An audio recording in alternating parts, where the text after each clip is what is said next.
is utilizing and supporting the civic courage of our young athletes. Some of the conversations and topics within that we'll discuss will be listening to those voices, acknowledging the history and using people's voices, but also making sure that we are inspiring all of us to do more and better to make sure that the respective courts and fields and pools that our kids compete in are void of discrimination and isms, and gives them the ability to be the best version of themselves. PCA is honored to be joined by Mr. Dave Zirin, who is an author, who is a thought leader, whose 10th book, The Kaepernick Effect, is going to help us, I think, illuminate what this means, what it means to create a culture and an environment for these kids. And we're honored that Dave has joined us. And we appreciate you being here, Dave. And I'm just going to immediately get into it so we can maximize our time. First question for you is, what is the Kaepernick Effect? And how does that Kaepernick Effect look? What form does it take with respect to youth sports? Yeah, I think honestly, the best way for me to answer that question is to just explain how I came about writing the book in the first place. Because that made me realize that there was this thing called the Kaepernick Effect. I was hanging out with, sorry for the name drop, my good friend John Carlos, who we were just talking about, the 1968 Olympian who raised his fist a couple of years ago. And John said to me in the most offhand way, he said, you know, a lot of young athletes started to raise their fist after Tommy Smith and I did at the 68 Olympics, you know, at track meets and football games and things like that. And immediately, like, the synapses in my brain just went pow, like, wow, a lot of young people raised their fist at athletic events. Who were these young athletes? What was their situation? How did it affect their relationship with their teammates, their coaches? I wanted answers to those questions, but of course it's been over 50 years and I didn't have the first idea about how I would find out. But that really did make me think of some of these one-off stories we've seen over the last 5 years, you know, some of which I'd written, about young people who took a knee during the anthem and then some drama befell them. Maybe it was getting kicked off the team. Maybe it was violence inflicted against them. Maybe it was garbage being thrown at them from the stands. Maybe it was a real change in their community where people came together and decided to actually discuss the issue of racial inequity and police violence, so symbolized by taking that knee. So I was thinking about all those folks, and I was thinking to myself, you know what? We're going to forget that this happened the same way we forgot about these young people who raised their fist in 68 after Tommy and John did, unless we commit this to paper and write a book about this. And I wanted that book to be written, and I was like, well, I guess I got to write it. You know, let's do it. And so I went about getting in touch with these folks, a lot of young people at the start of the pandemic, and we had these amazing conversations. And I realized, talking to them about their experience of taking a knee, that first of all, it was young men, young women, all sorts of sports, all sorts of backgrounds, not red state, blue state. Like, as I was accumulating people, I was really getting it in my head that this was like a national movement, a national chain reaction, a Kaepernick effect, if you will, where hundreds of communities were literally changed because a young athlete was brave and decided to take a knee during the anthem. And it's that anthem space is so important because it's them saying that there's a gap between what this country promises and what it actually delivers. It was a generational call to peaceful arms, really. And I was just getting in these great discussions with these young athletes. I have to admit, one of the reasons was because it was the start of the pandemic. And if you remember that, we were all shut in. And so a lot of them were just really bored.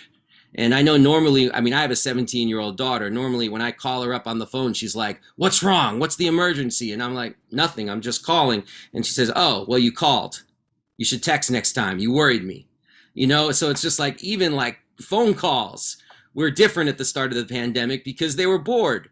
And so we just got in these long, long phone conversations where I just realized also that the real story started after they took the knee, not before they took the knee. It's all about the repercussions and how they handled it. Someone joked with me that the book should be called What to Expect When You're Protesting. It's like what to expect when you're expecting, because it's like it's got every scenario in the book. Like what happens if your coach supports you? What happens if your coach doesn't support you? What happens if the school supports you? What happens if they don't?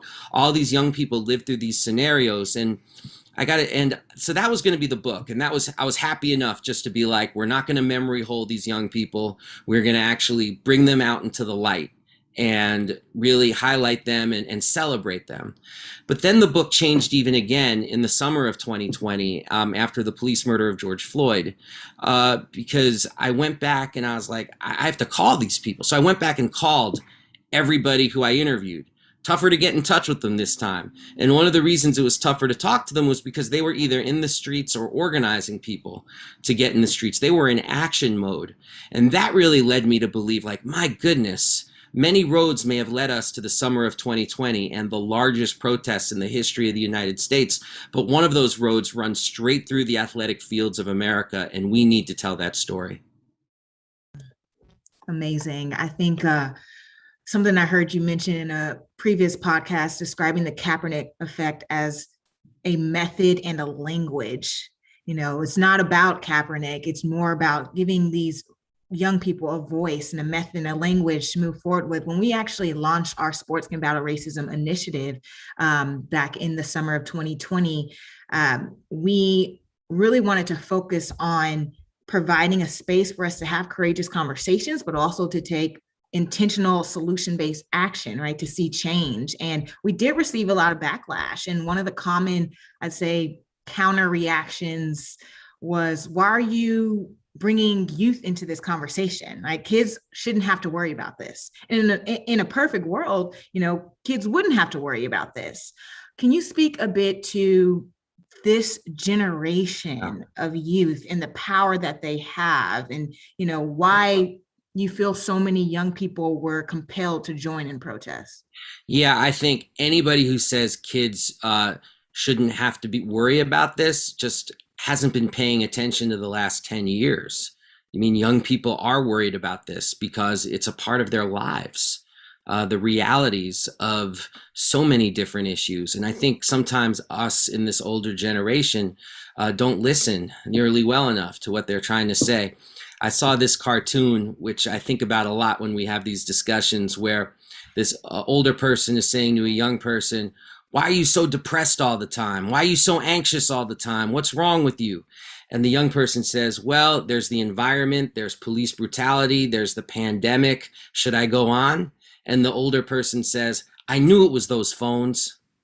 Because it's like, you know, it's like everything's because you're obsessed with these phones and not actually like listening to what they're saying. And what I found in talking to all these young people is that, as you said, Kaepernick for them was a language, was a method. Like, people were upset. Like one person I spoke to, Rodney Axon in Brunswick, Ohio, upset about police violence, upset about his own situation, being on a football team where his white teammates would use the N-word with regularity. And he wanted to do something. And so he sees Kaepernick take a knee and he's just like, yes, that's something I can do to showcase my dissent with the way things are in Brunswick, Ohio. So that's what I mean by a language, a method. But when you talk about an inspiration, the name I heard so much more than Colin Kaepernick's name was Trayvon Martin's name. And that goes back to your original point about, you know, young people, should they have to worry about this? Why are you bringing them into it? I mean, they're already in it. I mean, the young people I spoke to, I mean, imagine if you're 19, 20 years old, that means you're 11 or 12 back in 2012 when 14-year-old Trayvon Martin was stalked and killed by George Zimmerman. And it wasn't just that Trayvon was killed, we have to remember, but it's that there was no justice in the aftermath. And for these young people, much more than I realized before I spoke to them, it marked them in a very profound way. I mean, if you're 10 and 11 years old, that means you're old enough to know what's going on, but also young enough to not understand why the world has to be that way. And they carried that sense of heartbrokenness with them into their teenage years. And it reminded me so much of like watching the famous Eyes on the Prize documentary and hearing that young generation of civil rights activists speak about Emmett Till, who was also 14 when he was lynched and brutalized in Mississippi, and how for a whole generation of activists that changed them and that made them forever activists. And similarly, the young people I spoke to, they're not going anywhere. I mean, for them, this is a life's work. And it started for them much more with Trayvon Martin than Colin Kaepernick. As some of these coaches, these environments, these leaders have engaged with these young athletes, how thoughtful, or is there any consistency in the thoughtfulness of those leaders and how they engaged with those young athletes once they were aware that they were going to use their voice? Yeah, I mean, a wide variance in that regard. And it really reminded me of Joe Ehrman, former Baltimore Colt Joe Ehrman. And when I heard him give a talk years ago where he spoke about there being two kinds of coaches, the transactional and the transformational. And the transactional coach being in it for sort of what's in it for them and how it makes them feel. And the transformational, you're in it for the young people and how, being on a sports team can actually help you grow and mature and be a better human being. Both those roads are possible through team sports. I certainly had coaches who were transactional and transformational in my days. And that really is what it came down to. Like when you had coaches who were transformational, even if they didn't agree with taking a knee during the anthem, they used it as a teaching opportunity. They used it as a moment to bring the team together and have a team discussion.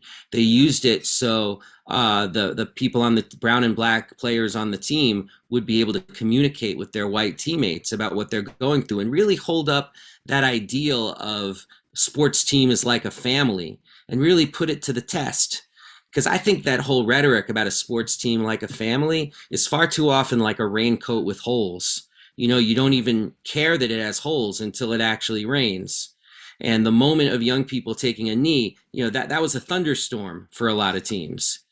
And if your raincoat doesn't work, I mean, what it exposes is that you're actually not really a family at all. Because if you were a family, you would care what has some members of your family in such duress. The coaches that recognize that, to me, are heroes and sheroes in the best possible sense.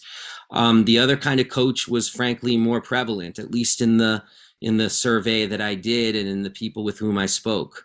The coach who immediately was worried about how it would make the team look, or was immediately worried about whether boosters would pull their funds, or whether alumni would get upset, or whether the principal would get upset, or whether they could lose their own job.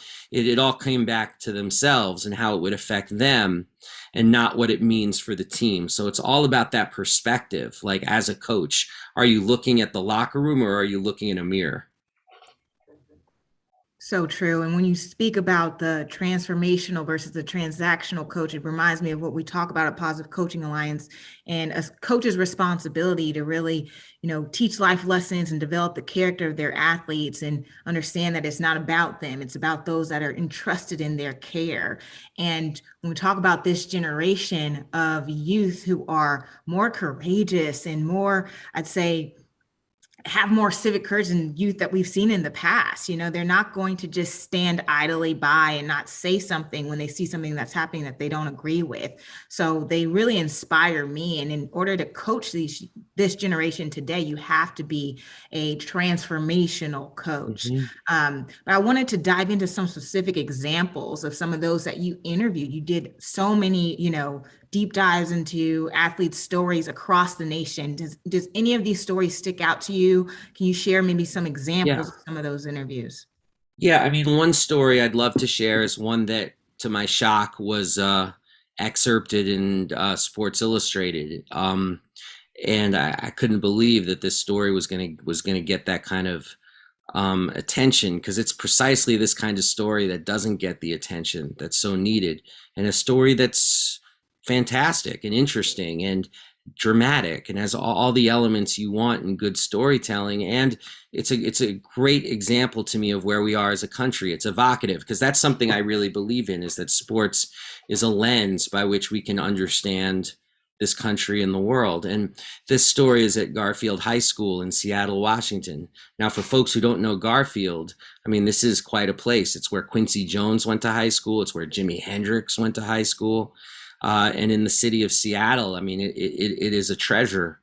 And the students, a couple of them on the football team, decided that they were going to take a knee because they saw Kaepernick do it. They were upset about some very high publicized influences of police violence in the city of Seattle, and they decided they'd take a knee. Now, their coach, Joey Thomas, who played in the NFL, actually, he got wind of this, and he acted like a transformational coach. He said, okay, we're not going to have just a couple of you take a knee. We're going to figure out how to have the whole team do it if we can win the team to the idea that this is the best way that we can express how we feel. And if people have other ways to express how they feel, then let's put that on the table too. So they had a team discussion about it, a team discussion about not only tactics, but also about things like the history of the national anthem written by Francis Scott Key in 1814, about the third verse to the national anthem that we never sing because it's racist. And all of this was part of the discussion they had. Now, sure enough, they took a knee. It was the first time in the country that an entire team at any level had taken a team as one, all in their purple Garfield uniforms. And they really thought that they would be feted for this, that they would be celebrated, that this is the liberal city of Seattle, and surely people would understand and support it. And it got a write-up in the Seattle Times. Other teams at the school, women's softball, you'd be happy to know, as well as women's soccer, took a knee.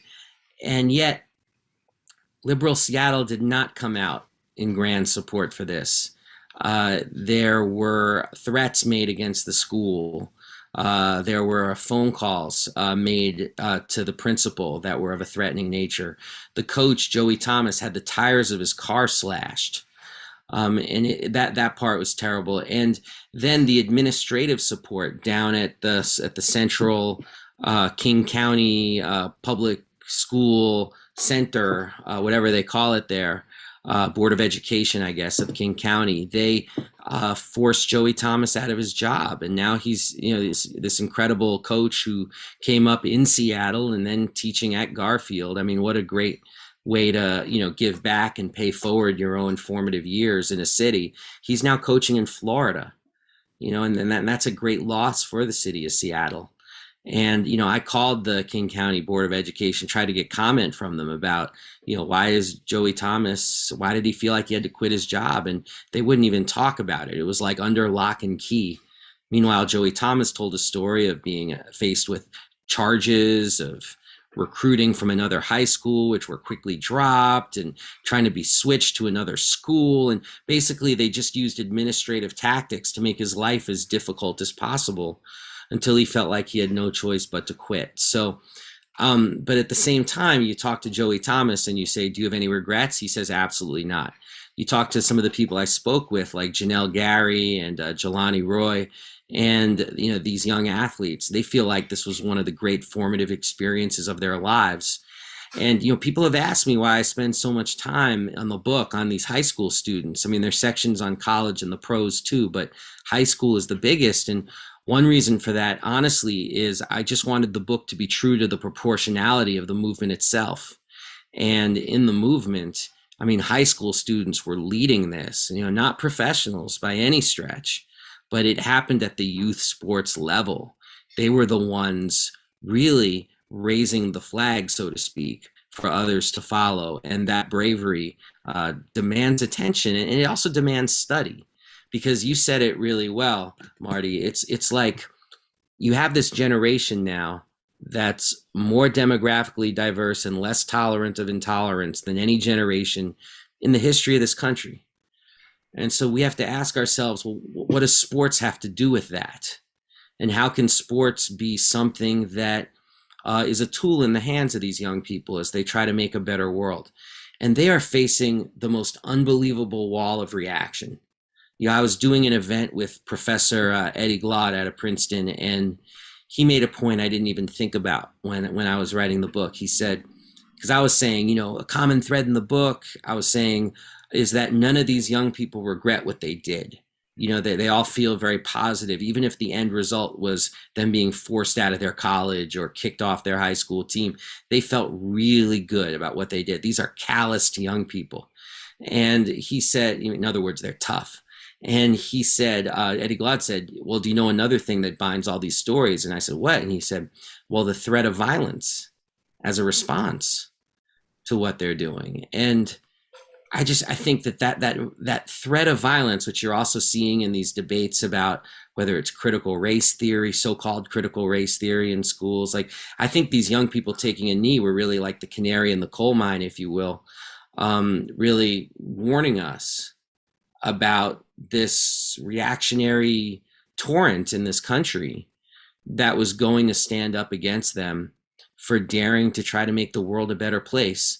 And that's so deeply problematic, and it says something very disturbing about where we are as a country, because I'm not saying you have to agree with these young people. I mean, but I don't know whatever happened to disagreeing without being disagreeable, to use the old phrase. Like, I don't know what happened to that people saying, okay, well, let's take your ideas seriously and debate them out. No, the response is like, I'm going to slash the tires on your car, or I'm going to call death threats into your home. I mean, what these young people had to deal with, and for them to still not feel any regrets about what they did, I mean, to me is just extraordinary. Dave, do you think that which is worse? And again, we don't want to get into which is, making things worse or trying to spin into something that's negative, but which was worse, the reasoning behind them wanting to use their voice, or the reaction to them using their voice?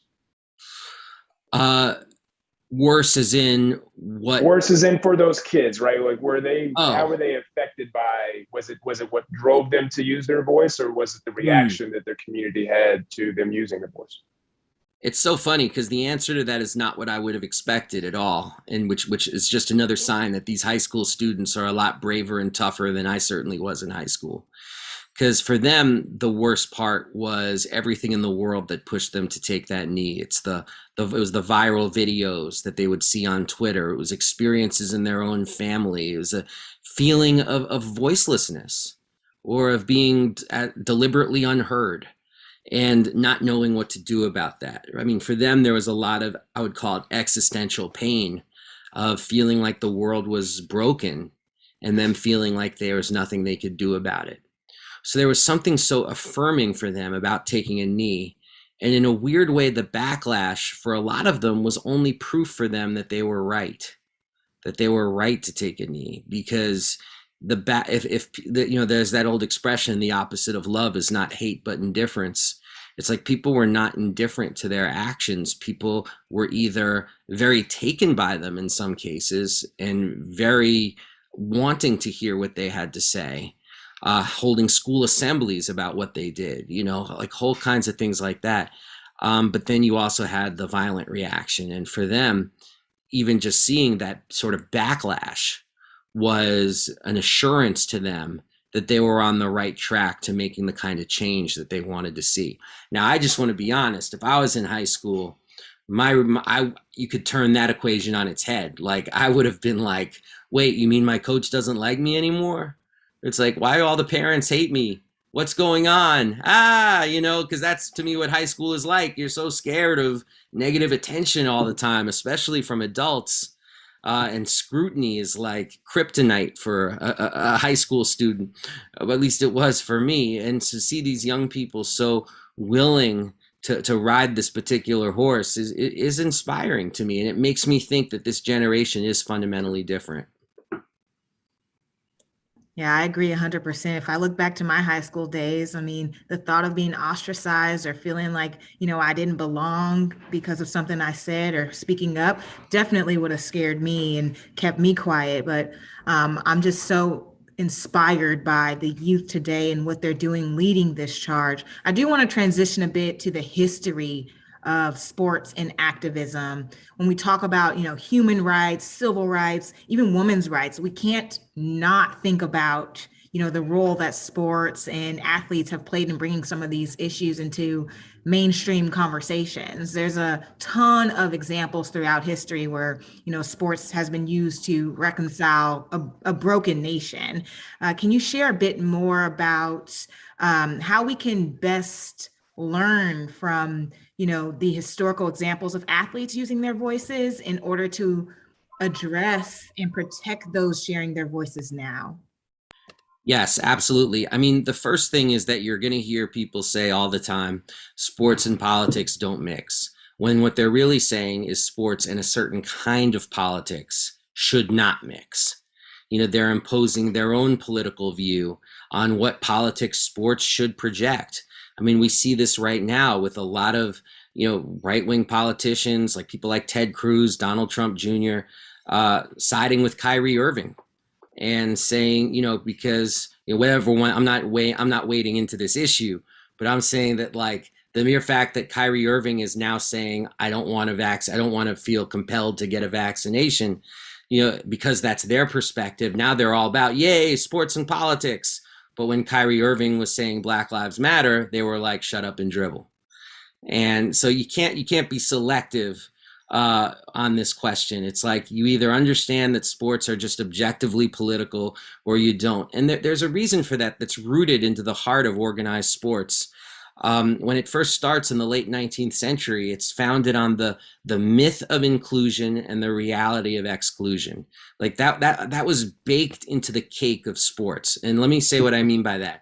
By the myth of inclusion, I mean, if you go back and look at how professional sports was first marketed to the American people, it was, this sport is America because this is a level playing field and it doesn't matter who you are. If you are good enough, you will play. Sports is the ultimate meritocracy.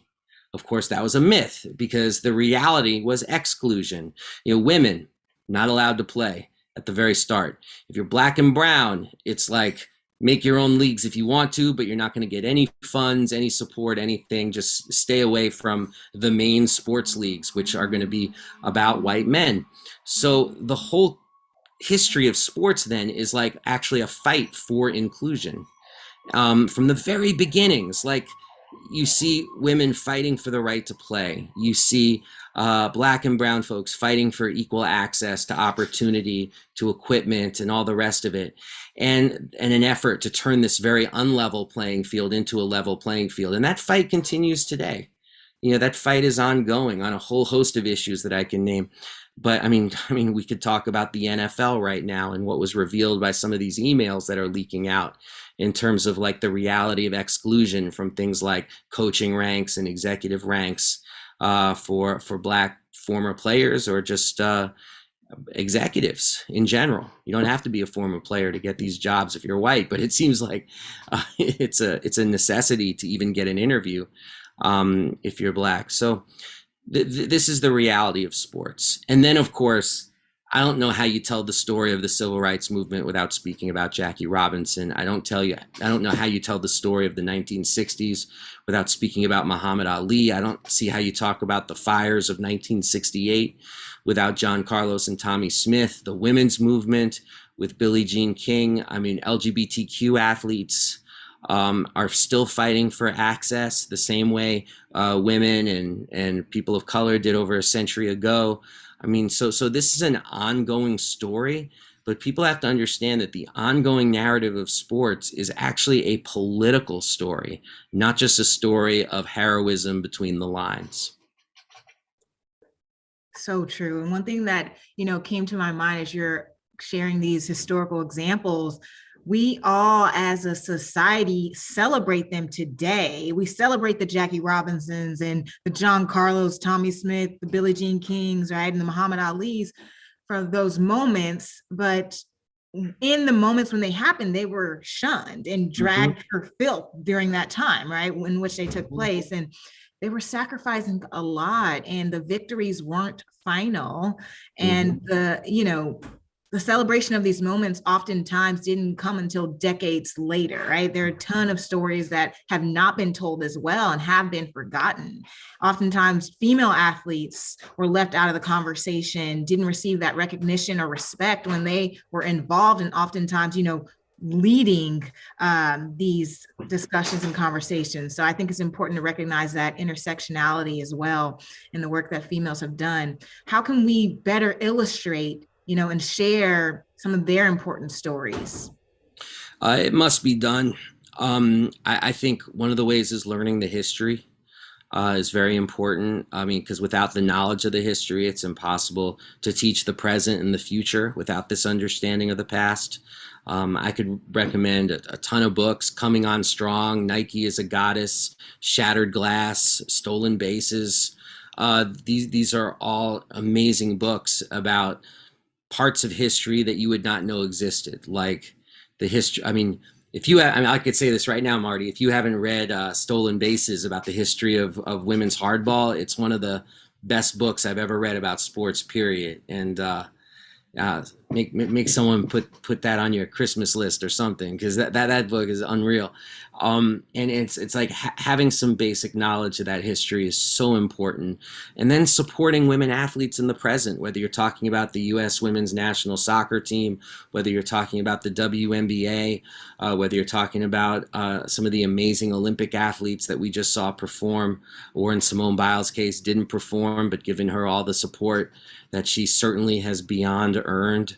I think that's all a part of it. And I have to say that we have to teach anti-sexism to male athletes, because, you know, oftentimes the men's locker room is a kind of fulcrum of sexism unless it is fought against deliberately. And that was like my high school basketball coach had real rules about that.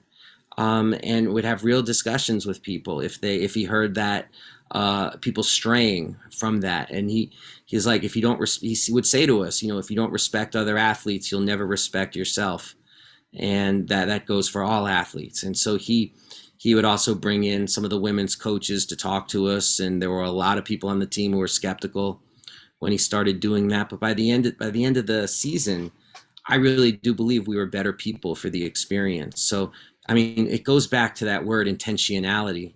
I think people have to realize that none of this stuff happens by accident. And it takes, first of all, the kind of work that you and Trennis do, and just like very intentional work that focuses on these issues.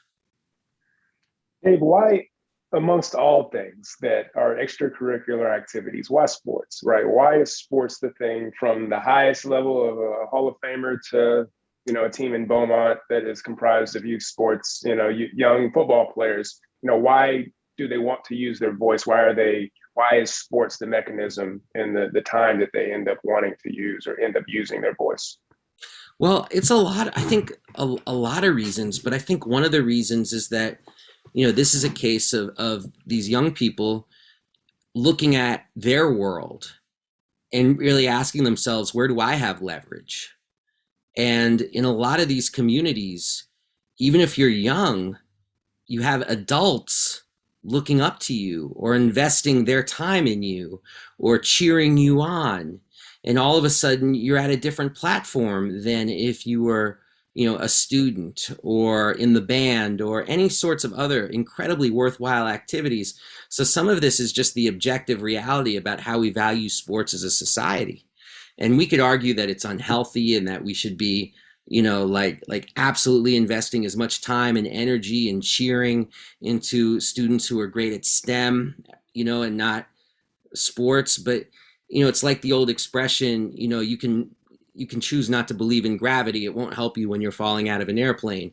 I mean, the fact of reality is that sports is objectively this incredibly exalted area in our society. And in a lot of small towns, it's only grown over the last 30 or 40 years, like as these towns have been hollowed out industrially, and, you know, you don't have the old clubs, and whether it's the union halls or whether it's the Elks or whatever, you know, like the Shriners, whatever, like all the clubs that used to hold adults together and give them a sense of community. A lot of those have been hollowed out, but people still go to the football field on Friday nights. And if anyone's ever been to a football game on a Friday night in a small town, you know that it's not just about football. I mean, it's about people bringing food. It's about socializing. It's about the conversations that happen outside the field, outside the stadium. And so if you're young, you're looking at this objective set of circumstances and you're like, wow, here's where I have a platform. Here's where I have power. So when the people who run sports, the minders of sports, the commissioners, when they're upset about, you know, about the platform, about athletes using this platform, it's like, I like reminding them yo, you have invested billions of dollars into making this such a central part of American life. So, don't be surprised when the people whose blood, sweat, and tears actually constructed it have decided that they want to have a say in the messages that it projects. Absolutely. And, looking towards the future and where we go from here, and how do we keep or remain hopeful in time of harm? Let's talk about how we as sports leaders and coaches and parents can be the positive force to bring about change. How do we use this opportunity that athletics has in bringing people together beyond the myths and legends talk of sports automatically being that meritocracy and fair, that myth? How do we go beyond that? Well, I struggle with that question because I'm a rec coach too. I coach basketball, and I always want to make sure that the kids on my team care for one another, and also I always try to make sure that there's space for them to speak. Now, make no mistake, I'm still coaching. I'm still letting everybody know what the deal is up and down, but the structures that I try to create, at least, and I'm not saying I succeed at this by any stretch, but the effort is to make them as intentional as possible. So I have to check myself a lot of times, like, am I being transactional or transformational?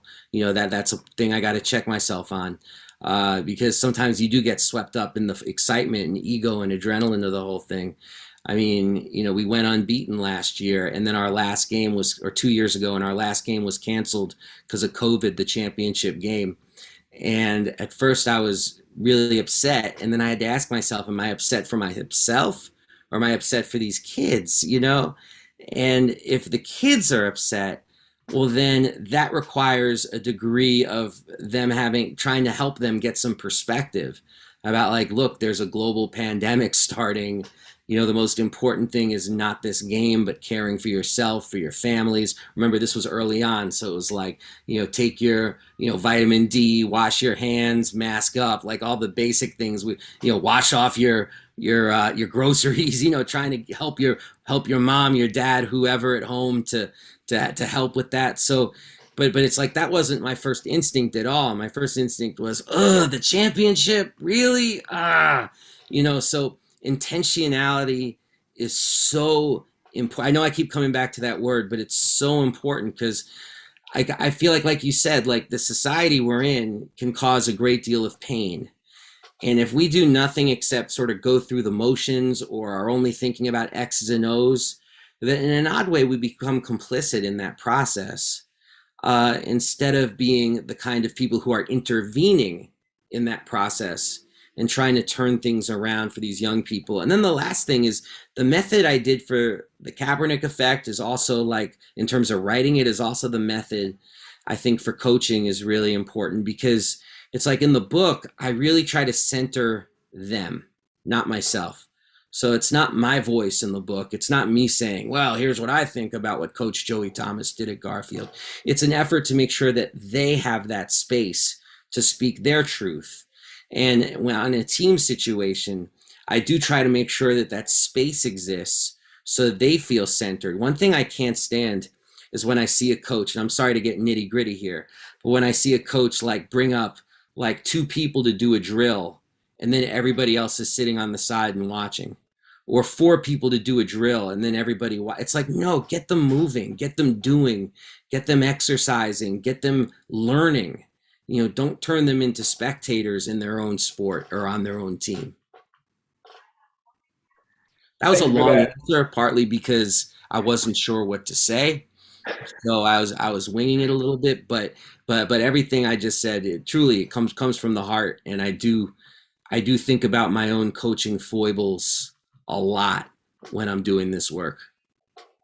For the skeptics out there, potentially including myself, where do you get your positive energy for the future, right? In the midst of some of these conversations that are difficult, we oftentimes say, an empty, water jug can't fill, a glass, right? You've got to make sure that you're filling yourself up so you can pour into others. And so as we, as leaders, or those that we're trying to inspire others to do better, including ourselves, to be better, where are you taking some of that energy from? And how do you take even such as yourself that has a relationship with John Carlos, right? A guy that has every reason to be angry and to withdraw and to think that people are against him, because oftentimes they are. Yet he's chosen love and he's chosen to be positive. And so my question to you is, where do you, go to when you need to fill yourself up?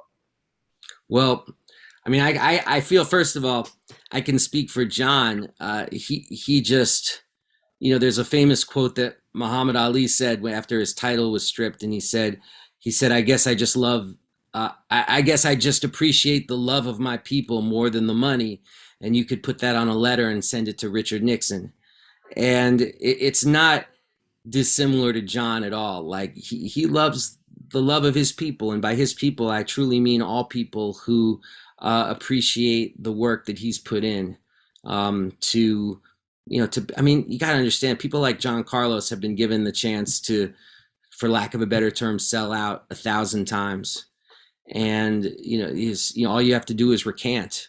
They did that to Colin Kaepernick too. They said to him, all you have to do is go on 60 Minutes with Tony Dungy and, apologize and say you did wrong. And Colin was like, but I didn't do anything wrong, so why would I apologize? And that kind of line is, I think, what sustains a lot of people, like a sense of political principle. For me, I was feeling incredibly pessimistic at the start of the pandemic, for obvious reasons. Just, what are we going to do about this world? My goodness, and now this pandemic's hitting. We can't even, go outside and commune with our neighbors about what's happening. Like, what are we going to do? And then I started talking to these young people, and their confidence in what they did and what they were going to do, pandemic be damned, it was like getting confidence fed into me through them. And it also made me realize that after a while, like, I was getting more and more optimistic. And then, someone said to me, and it was the best advice in the world, said, I'm really glad you're feeling better about the world because of these young people and their attitude and approach to things. But, we also can't just, sit on the sideline and say, oh, young people, please save us. And that was very true. I was like, yeah, you're absolutely right. It would be very easy to then sit back in the chair and say, whoop, I'm going to observe the next 20 years, from the comfort of my living room and see what these young people do. Hopefully it'll be for the best, because I think we all have something to contribute to this. I think young people, I truly do believe this, need to be centered in the struggle and not held back from positions of leadership and positions of earned authority.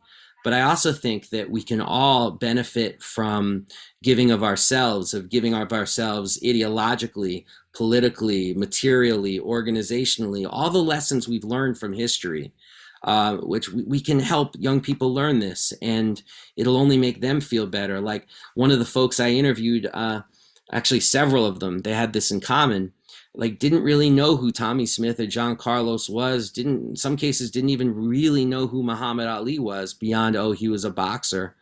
But then once they raised their own fists or took a knee, they started having, amazing teachers in their lives, or even people on social media being like, hey, you're in this tradition, you should read about this. And it changed them to learn more of that history. And so I think we have a role in helping them learn this incredibly inspiring history, which we've been talking about. So that's really where and then one of the things I'm doing with this book, just talk about, this made me feel so optimistic to do this, is any profits that I make from the book are going straight to a mutual aid organization in Southeast DC called Serve Our City. And people can look them up, Serve Our City DC, if you want to check them out, .org. I think it's, the point of self is, when I made the partnership with them, one of the things they did is they got 500 copies of the book and put one in 500 backpacks in each of 500 backpacks, and as part of a back to school thing that they gave to kids. So, it's all about planting seeds, and it's all about making sure that people are raised with a sense of history and confidence that they can make a better world. Wow, that is so powerful. And I mean, you mentioned giving up ourselves and caring for others. Oftentimes, I feel like as a society, we look to those that are directly impacted by these issues to solve them as they're surviving them. Yeah. Right. And I'd be remiss not Exactly. to mention you being a great example of an advocate, speaking and standing up for others, even though you might not be able to relate from an embodiment standpoint. Can you talk about the importance of having diverse voices and support in order to truly see change? So what you're saying is, so Dave, you're white. So what's up? Because you're like, you embody a different projection. And no, I get you. I appreciate okay. but I get it. And I talked to several white people in the book, young athletes who also took a knee, to get that perspective. And I think what it all comes down to, and I think this is evocative of a generation, we all saw how multiracial those protests were the summer of 2020. I think what it comes down to is that these protests are polarizing white America, not America, but white America. And I think that's an important distinction. Like, you look at I've done drill downs of these polls, like, what do you think about Colin Kaepernick taking a knee? And what's fascinating about them, and people always say, oh, it shows that it's polarizing people. And it's like, it's not polarizing people. That's actually incorrect. It's polarizing a segment of the population that is white. If he has universal support practically among Black and brown folks, the idea of using this platform to protest racism, and among white folks, it's sharply divided. And so there is and I think this is also, you're seeing this in these so-called critical race theory discussions. There is a reckoning going on inside white America about what kind of world they want to live in. And I think it's divided extremely sharply on generational grounds. And because you talk to young people, and it's like, you talk to the young white people I interview in the book, it's like, why did you do this? And for them, it's very commonsensical. It's like, I don't want to live in a racist world. I want to be part of the solution, not part of the problem. I don't want my kids to grow up in a world that's like this. So it's a very instinctual solidarity about, recognizing the realities of racism and not wanting to be party to them. And that certainly has gone for me in my life as well. It's been very focused on the world as it is and the world as I would want it to be. And to get from here to there, I think being an anti-racist is an absolute necessity. What do you think has changed in the 18 to 20 years since John Carlos and Tommy Smith put their fist up in '68? What do you think with respect to the conversations? What have we learned? Is that conversation the same, or is it different in this current form? Well, I think we've moved forward dramatically in the last 20 years, which was roughly around the time where I first started doing this work, writing about the intersection of sports and politics. When I started, first and foremost, some of these things are the same. Like, people said, oh, sports and politics don't mix, they shouldn't mix. But one of the things I saw a lot 20 years ago that you never see now is that people who saw themselves on whatever you want to call it the left, if you will, they saw sports also as something to dismiss and being like, oh, athletes are speaking out, that has nothing to do with us. Sports is a waste of time. Or even sometimes sports is inherently reactionary and therefore shouldn't be something that people who want to change the world even mess with. And that discussion's just not even there anymore. But it was the dominant discussion 20 years ago. This idea that sports was part of the problem, that all it was a big distraction from the real issues that matter. People understand now that sports is actually a conduit towards addressing these issues that really matter. And far from rejecting sports, we should fight to reclaim it and challenge it to be better. That has changed so much over the last 20 years, just that shift of perspective, because it opens up the door to things like, who is going to go into coaching? So you have much more transformative, to go back to that phrase, personalities who are getting into coaching now. Organizations, I mean, just the mere fact that you and Marty are doing this work is so different than 20 years ago. That people, and that people see this as the kind of work they want to do, who want to be change makers. That's just been such an incredible change, and one that I'm incredibly grateful for. The other big change is, LGBTQ athletes. I mean, it's so interesting, like how much access has been won. There still is a way to go, but how much access has been won over the last 20 years. I mean, it's a bold new world. When I started, it was a massive story when an obscure retired NFL player came out and told the world that he was part of the LGBTQ community. His name was Asera Tuolo. Now there's an openly gay player on the Las Vegas Raiders, and Carl Nassib, and he's a Republican. I mean, it's a bold new world. It's like the old boxes don't necessarily work for folks if you want to choose to understand it that way. And then the other big change is that you mentioned Tommy Smith and John Carlos. A lot of people over the last 20 years have gotten their due.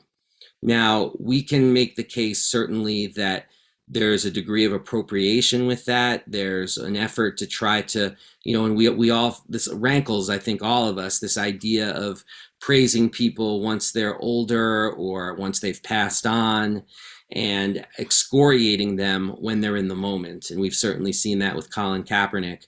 But, as someone who's, close with John Carlos and the rest of it, like, to see people actually appreciate who he is and what he's done, to me is a really important step forward in sports history, because then when Colin Kaepernick does take his knee, there's such a wide swath of people who are able to say, wait a minute, that's part of a tradition. That's Smith and Carlos. That's Billie Jean King. That's Muhammad Ali. That's a proud tradition. Good for him keeping that tradition going. And that's a big change from, say, when one of my heroes, Mahmoud Abdul Rauf, made the decision in the mid-90s to not come out for the anthem. And he was wrecked for that. And with defenders coming in few and far between. So there's this change. And what we do with that change is really up to us. And of course, the big picture change, Trennis, is everything we've been talking about in this conversation, that these young athletes don't see politics and sports as completely separate.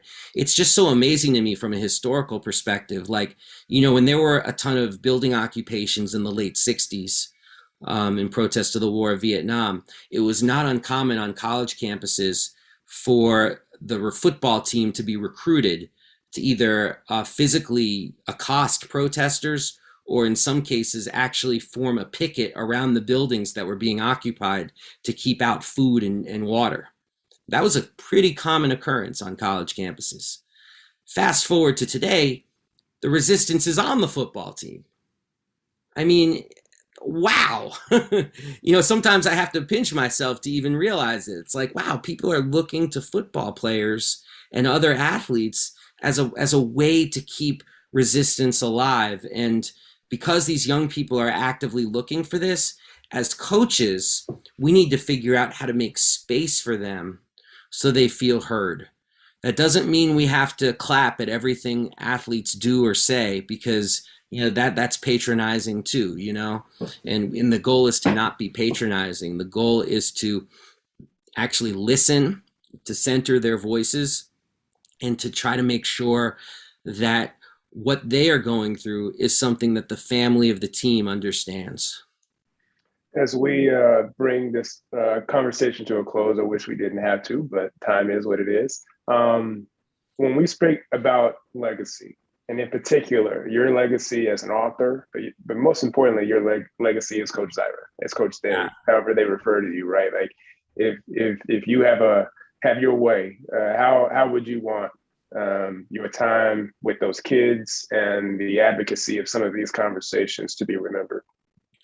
Coach Dave is the word, or just Coach. I actually bought a t-shirt that just says Coach in huge letters that I wear to games to intimidate other coaches. I don't know. I don't think it works, but it makes me feel good to walk in like Coach written here. All right, whatever. I want the young people I coach to to remember the experience and say, you know what, that was really good for me. That experience was really positive. Because it's very easy to have a sports experience be a negative for folks. And I just want them to feel like it was something that helped them grow. As far as the writing or whatnot, like this is a goal to try to revive and reclaim a history that certain folks have tried to bury. You know, far too often I feel like history is taught in a way that disempowers us. Like it's a history of great people, often men, who do these incredible things, and the rest of the world is just bystanders. I want folks to realize that these so-called bystanders are the true makers of history, and the great people who we certainly recognize have actually risen up from that mass of people who struggled to make that change. So just like a lot of folks understandably care about Colin Kaepernick, I also want them to care about the Kaepernick effect, because that shook communities to their core, and I would argue irrevocably changed this nation. Incredible, incredible. I'm very inspired today. I do want to thank our special guest, Dave Zirin, for your time, sharing the Kaepernick effect with us and the impact that that's having and will continue to have, and your commitment to this work, and continuing these conversations that educate us and teach us the importance and power of sports to intentionally, be that positive force to see a better future. I know it's a cliche, but it doesn't make it any less true. Children are the future. And as coaches, as parents, as leaders, we must listen to the voices of the youth. And in Dave's words, center their voices, validate their voices, and be that transformational coach, because the future depends on it. I just want to thank everyone for tuning in today. Like I said, this is recorded and we will be sharing it out as a continued resource. Thank you for your continued support. And I also want to thank PCA's Sports Combating Racism Committee. And on behalf of PCA, we will continue to do the necessary work. We thank you all for joining us today, and we'll see you again soon. Have a great weekend.